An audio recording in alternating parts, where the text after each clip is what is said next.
বিশ্বব্যাপী স্যাটেলাইট ভিত্তিক ইন্টারনেট সেবায় বিপ্লব ঘটাচ্ছে ইলন মাস্কের স্টারলিংক। উন্নত বিশ্ব থেকে শুরু করে প্রত্যন্ত অঞ্চলেও জনপ্রিয় হচ্ছে এই সেবা।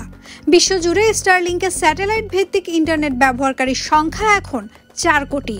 এবার বাংলাদেশেও আসছে স্টারলিংকের ইন্টারনেট। কিভাবে এটি কাজ করবে, খরচ কেমন হবে, চলুন জেনে নিই এই সম্পর্কে বিস্তারিত। বিশ্বব্যাপী দ্রুতগতির ইন্টারনেট সেবা প্রদানের ক্ষেত্রে বিপ্লব ঘটাচ্ছে স্টারলিংক। এটি স্পেসএক্সের একটি প্রকল্প, যা হাজার হাজার নিম্ন কক্ষপথ স্যাটেলাইটের মাধ্যমে ইন্টারনেট সেবা প্রদান করে। প্রচলিত ফাইবার অপটিক ইন্টারনেটের তুলনায় এটি অনেক দ্রুত সংযোগ দিতে পারে। স্টারলিংকের সেবা বর্তমানে বিশ্বের 100টিরও বেশি দেশে পাওয়া যাচ্ছে। এটি বিশেষত প্রত্যন্ত অঞ্চল ও দুর্গম এলাকায় কার্যকরভাবে ইন্টারনেট পৌঁছে দিতে সক্ষম। বাংলালিংকের মূল প্রতিষ্ঠান ভিয়ন সম্প্রতি স্টারলিংকের সঙ্গে অংশীদারিত্ব বাড়ানোর পরিকল্পনা করছে, যাতে বাংলাদেশ সহ অন্যান্য দেশে স্যাটেলাইট নির্ভর ইন্টারনেট চালু করা যায়। কিন্তু বাংলাদেশে এই ইন্টারনেট সেবার খরচ কেমন হতে পারে? বর্তমান তথ্য অনুযায়ী স্টারলিংকের ব্যবহারকারীদের একটি বিশেষ কিট কিনতে হয়, যেখানে থাকে রিসিভার, অ্যান্টেনা ও রাউটার। এর দাম পড়তে পারে 43 থেকে 74 হাজার টাকা।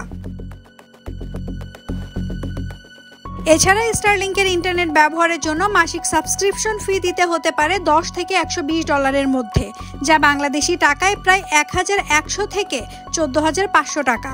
তবে সরকারি অনুমোদন ও বাজার পরিস্থিতির উপর নির্ভর করবে চূড়ান্ত খরচ। স্টারলিংক কি সত্যি বাংলাদেশে জনপ্রিয় হবে? এটি নির্ভর করবে মূলত খরচ, সরকারের নীতিমালা এবং স্থানীয় টেলিকম অপারেটরদের প্রতিক্রিয়ার ওপর। তবে প্রযুক্তিবিদরা মনে করছেন, বাংলাদেশের প্রযুক্তি খাতে এটি নতুন দিগন্ত উন্মোচন করতে পারে।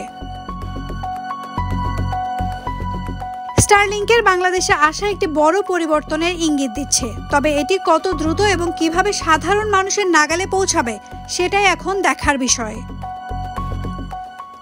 নাওমিন নাসরিন, ডেইলি সান।